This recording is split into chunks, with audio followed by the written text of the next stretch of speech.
Hello students, very good morning all of you। छात्रों, आज हम समावेशी शिक्षा इंक्लूसिव एजुकेशन विषय के अंतर्गत अध्ययन करेंगे।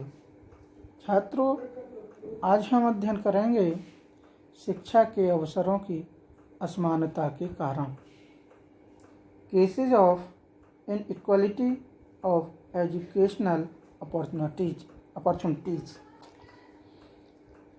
शिक्षा के अवसरों की असमानता के कुछ कारण हैं। उनमें से कुछ कारणों को मैं डिफाइन करता हूँ। पहला है नंबर 1, बालक बालिकाओं में भेद, discrimination between boys and girls. The difference between the child girls in Indian society is understood. The girl is seen in the family. More attention is given on the education of the child and the girl is neglected. The Constitution has given a female parallel to the woman, but what society has accepted। यानी कि क्या अंतर है। जैसा कि हम सभी जानते हैं कि भारतीय समाज में बालक एवं बालिकाओं में बहुत बड़ा अंतर समझा जाता है, लिंगीय भेद पाया जाता है। हमेशा से बालिकाओं को परिवार में ही की दृष्टि से, घृणा की दृष्टि से देखा गया है। बालिकाओं की अपेक्षा बालक की शिक्षा पर अत्यधिक ध्यान दिया जाता है और बालिकाओं की हमेशा उपेक्षा की जाती है। संविधान ने भी नारी पुरुष को समान अधिकार दिया है, किंतु क्या समाज ने उसे स्वीकार किया है? शैक्षिक समानता के अवसर की बात ढोंग है और आज भी समाज इस क्षीण मानसिकता से उबर नहीं पा रहा है। सेकंड बिंदु है शैक्षिक भिन्नता, एजुकेशनल डिफरेंस। एजुकेशनल डिफरेंस क्या है? ऑन द वन हैंड, सैनिक is a public school where only children of rich class can study, who are full of all types of material. On the other side, there is a school under a neem tree where there is no arrangement of postures for the teacher to sit. Not only this, there is difference of land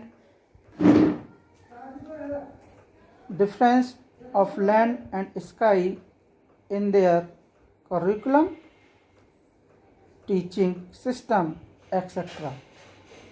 It is clear that this type of educational variation cannot be justified from any point of view। यानी शैक्षिक भिन्नता में जहाँ हम एक और देखते हैं कि एक पब्लिक स्कूल है जहाँ संपन्न वर्ग के बालक ही अध्ययन करते हैं, यहाँ रिच फैमिली के जो बच्चे होते हैं वही अध्ययन करते हैं, जो समस्त प्रकार की सामग्री से परिपूर्ण है, सैनिक विद्यालय। दूसरी ओर एक नीम के वृक्ष के नीचे लगी पाठशाला जहाँ पर शिक्षक को बैठने हेतु आसन की व्यवस्था भी नहीं है।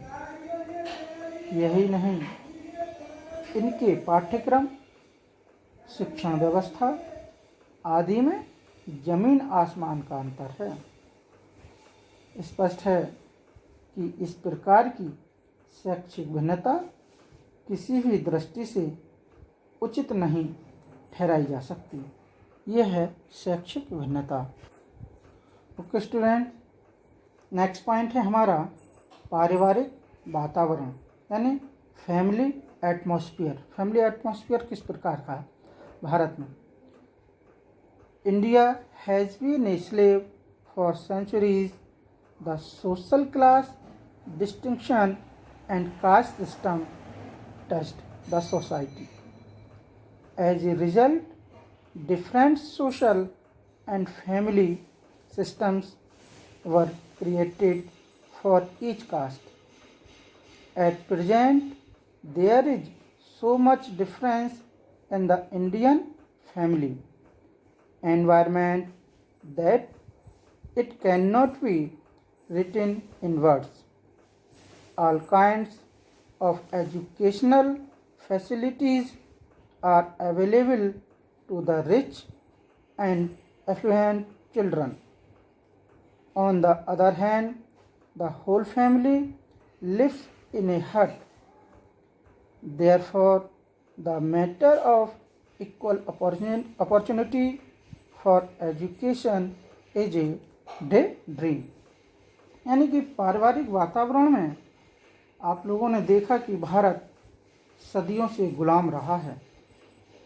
सामाजिक वर्ग भेद एवं जाति व्यवस्था ने समाज में छुआछूत को जन्म दिया।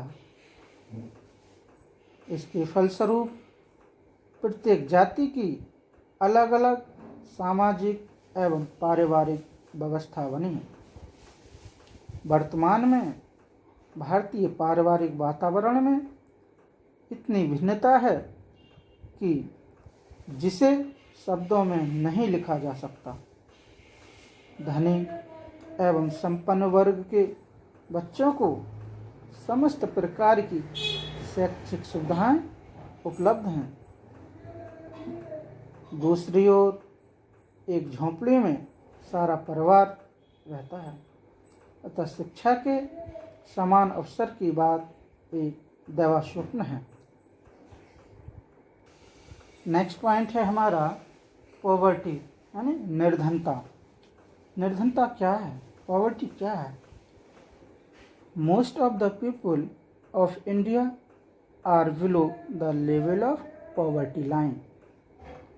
दे do not get free time just by rising bread. Small innocent children can be seen in cities, working in hotels, selling goods in rail, boot polishing in villages. They can be seen grazing cattle, working in the field or working. There is another skyscraper attic, the royal chick of opulence available, and on the other hand, the poverty mentioned above.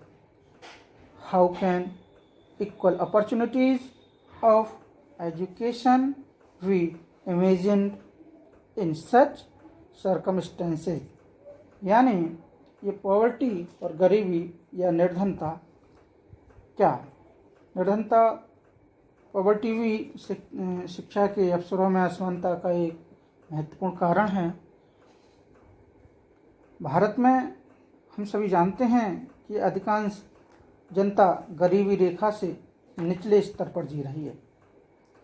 उन्हें रोजी रोटी जुटाने से ही फुर्सत नहीं मिलती। उन्हें तो प्रत्येक दिन वह खोदना और पानी पीने की समस्या बनी रहती है। छोटे छोटे मासूम बच्चे आप लोगों ने देखा होगा होटलों में नौकरी करते हुए, रेल में सामान बेचते हुए, जूता पॉलिश करते हुए शहरों में देखा जा सकता है। गांवों में उन्हें पशु चराते, खेत में मजदूरी करते या कार्य करते हुए देखा जा सकता है। एक और गगनचुंबी अट्टालिकाएं हैं जहाँ ऐश्वर्य के शाही ठाट उपलब्ध हैं, तथा दूसरी ओर ऊपर वर्णित गरीबी। भला ऐसी परिस्थितियों में शिक्षा के समान अवसरों की कल्पना कैसे की जा सकती है? Okay, thank you.